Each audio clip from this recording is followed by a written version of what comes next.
श्री शिवाय नमस्तुभ्यम। हर हर महादेव। दोस्तों, कैसे हैं आप लोग? ये बताने के लिए कमेंट बॉक्स में जय श्री हरि जरूर लिखिएगा। आज हम लेकर के आए हैं निर्जला एकादशी भीमसेनी एकादशी व्रत कथा। तो इससे पहले हम वीडियो डाल चुके हैं कि भीमसेनी निर्जला एकादशी का व्रत कब रखा जाएगा, 6 या 7 जून। ये कब है, किस दिन रखा जाएगा, इसका शुभ मुहूर्त, पूजा का विधि और मंत्र सहित वीडियो में हम पहले डाल चुके हैं। अब हम एकादशी व्रत कथा के बारे में आपसे बात कर लेते हैं। एकादशी व्रत आप सुन लीजिए। श्री शिवाय नमस्तुभ्यम। हर हर महादेव। दोस्तों, वीडियो शुरू करने से पहले मेरे चैनल पर आप नए हो तो सब्सक्राइब कर लो, बेल बटन प्रेस करना ना भूलना, ताकि मेरे ऐसे वीडियो की नोटिफिकेशन सबसे पहले आप तक पहुंच सके। तो एक समय की बात है कि महर्षि वेद व्यास जी महाराज युधिष्ठिर के यहाँ संयोग से पहुंच गए।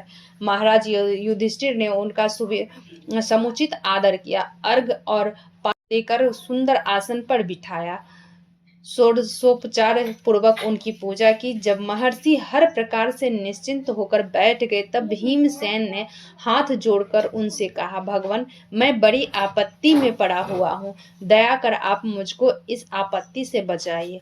भीमसेन के ऐसे वचन सुन महर्षि व्यास ने हंसते हुए पूछा, क्या बात है भीम, निसंकोच हो कहो। भीमसेन ने कहा, प्रभु, महाराज युधिष्ठिर, धनुषधारी अर्जुन, विचारवाहन सहदेव और बहादुर नकुल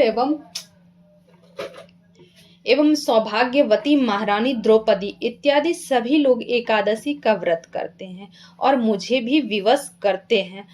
तुम भी एकादशी का व्रत करो। महाराज, आप तो जानते हैं कि मैं भीमसेन का जीवन अन्न के ही ऊपर आश्रित है।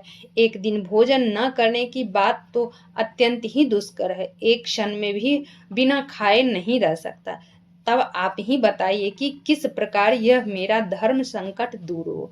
भीमसेन के ऐसे वचन सुन व्यास जी ने कहे, मानव धर्म की संपूर्ण कथा मैं आप तुमको सुना चुका हूँ, साथ ही साथ वैदिक धर्म की कथा तुम्हें समुचित रूप से सुनाई है और यह भी बताया है और समझाया है कि कली काल में वह समस्त धर्म कार्य करना असंभव नहीं तो कठिन और दुष्कर भी तो जरूर है। अस्तु मानव जीवन के कल्याण के निमित्त एवं अनंत काल में विष्णु लोक पाने के निमित्त मास के कृष्ण पक्ष एवं शुक्ल पक्ष की एकादशियों का व्रत अवश्य ही करना चाहिए।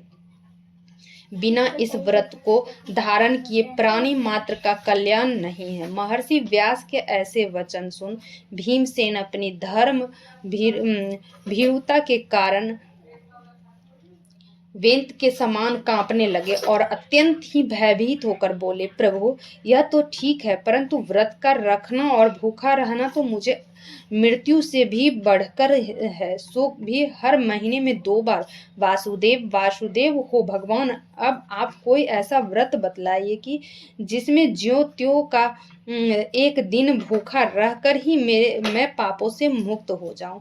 भीमसेन के ऐसे वचन सुन महर्षि वेद व्यास ने कहा, अच्छी बात है, मैं तुम्हें बताता हूँ, उस व्रत को करो।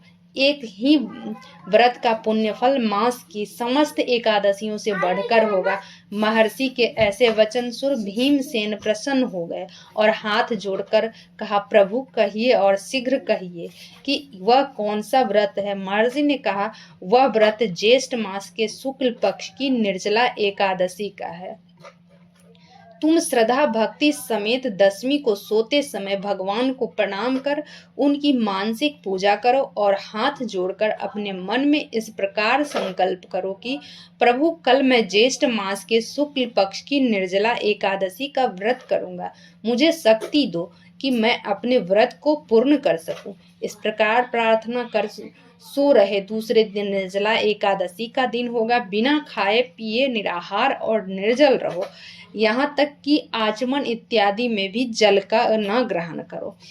इस व्रत के प्रभाव से स्त्री हो अथवा पुरुष, सभी के मंद्राचल के समान भीषण और महान पाप के अवश्य ही नष्ट हो जाते हैं। इस व्रत को गोदान का बड़ा महत्व है, अर्थात गोदान अवश्य करनी चाहिए। अगर कोई गोदान देने की सामर्थ्य न रखता हो तो उसे पानी का भरा हुआ घड़ा, तांबा, पीतल किंबा मिट्टी का, उसमें थोड़ा सा सोना छोड़ नवीन वस्त्र में लपेट ब्राह्मण को श्रद्धा और भक्ति पूर्वक दान करना चाहिए। इस प्रकार जल दान एवं स्वयं व्रत समाप्ति तक जल न ग्रहण करने वाले प्राणियों को एक एक क्षण में कोटि कोटि गोदान देने का फल प्राप्त होता है। उस दिन यह कार्य अर्थात यज्ञ, दान एवं जपादि कार्य करने वाले को अक्षय फल की प्राप्ति होती है। इस प्रकार श्री कृष्ण जी ने स्वयं कहा कि आज तो फिर दूसरा पुण्य कार्य करने की आवश्यकता क्या है। वह विष्णु लोक की प्राप्ति इसी निर्जला व्रत के ही द्वारा हो सकती है। इस दिन फलाहार करना चाहिए। अन्न खाने वाले की कोई प्रकार की दुर्दशा होती और वे चांडाल स्वरूप समझे जाते हैं। इस व्रत के प्रभाव से चोर, गुरुद्वेषी एवं हर प्रकार के पापियों का उद्धार हो जाता है। श्रद्धालु स्त्री एवं पुरुषों के विशेष कर्तव्य ये है कि शेष शैया पर स्थित श्री विष्णु भगवान की भक्ति पूर्वक पूजा एवं धेनु दान तथा ब्राह्मणों को मिष्टान का भोजन करा दक्षिणा देकर संतुष्ट करना चाहिए। निर्जला व्रत रखने वाले को गौ वस्त्र,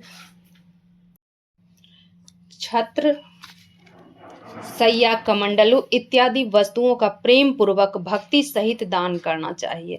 उपानहन दान करने से स्वर्ग गमन के हेतु स्वर्ण भूषित रथ प्राप्त होता है और जो इसको भक्ति पूर्वक श्रवण करके कीर्तन इत्यादि करके रात्रि जागरण करते हैं वे मनुष्य बिना विघ्न के स्वर्ग को प्राप्त हो जाते हैं। जय श्री हरि। दोस्तों कमेंट बॉक्स में जय श्री हरि लिखना ना भूलिएगा। मेरा वीडियो अगर जरा सा उपयोगी लगा भी तो सब्सक्राइब करना, फॉलो करना ना भूलिएगा। मेरे कमेंट बॉक्स में हर हर महादेव जय श्री जरूर लिखिएगा। श्री शिवाय नमस्तुभ्यम। हर हर महादेव जय श्री हरि।